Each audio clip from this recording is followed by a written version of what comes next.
ዘፍጥረት ምዕራፍ 20 አብራምም ከዚያ ተነሥቶ ወደ አዜብ ምድር ሄደ።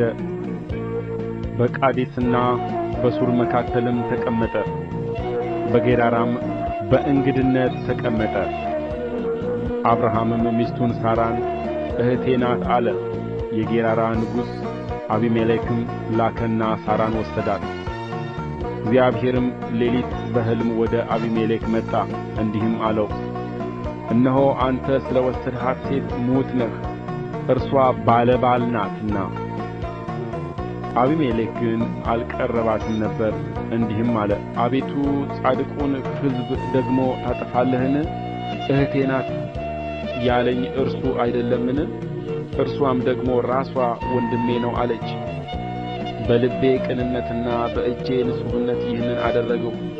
እግዚአብሔርም በሕልም አለው፣ ይህን በልብህ ቅንነት እንዳደረግህ እኔ አወቅሁ። እኔም ደግሞ በፊቴ ኃጢአትን እንዳትሠራ ከለከልሁ። ስለዚህም ትነካት ዘንድ አልተውህም። አሁንም የሰውየውን ሚስት መልስ፣ ነቢይ ነውና ስለ አንተም ይጸልያል፣ ትድናለህም። ባትመልሳት ግን አንተ እንድትሞት ለአንተ የሆነውም ሁሉ እንዲሞት በእርግጥ እወቅ። አቢሜሌክም በነጋታው ማለደ፣ ባሪያዎቹንም ሁሉ ጠራ፣ ይህንንም ነገር ሁሉ በጆሮአቸው ተናገረ። ሰዎቹም እጅግ ፈሩ። አቢሜሌክም አብርሃምን ጠርቶ አለው፣ ይህ ያደረግህብን ምንድር ነው? ምንስ ክፉ ሠራሁብህ? በእኔና በመንግሥቴ ላይ ትልቅ ኃጢአት አውርደሃልና የማይገባ ሥራ በእኔ ሠራህብኝ። አቢሜሌክም አብርሃምን አለው፣ ይህን ማድረግህ ምን አይተህ ነው? አብርሃምም አለ፣ በዚህ ስፍራ እግዚአብሔርን መፍራት በእውነት እንደሌለ ለሚስቴም ሲሉ እንደሚገድሉኝ ስላሰብሁ ነው። እርሷም ደግሞ በእውነት እኅቴ ናት፣ የእናቴ ልጅ አይደለችም እንጂ የአባቴ ልጅ ናት። ለእኔም ሚስት ሆነች።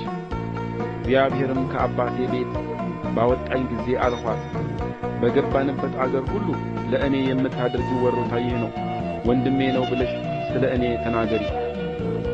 አቢሜሌክም በጎችንና ላሞችን ወንዶችንና ሴቶችን ባሪያዎችን አመጣ፣ ለአብርሃምም ሰጠው። ሚስቱን ሳራንም መለሰለት።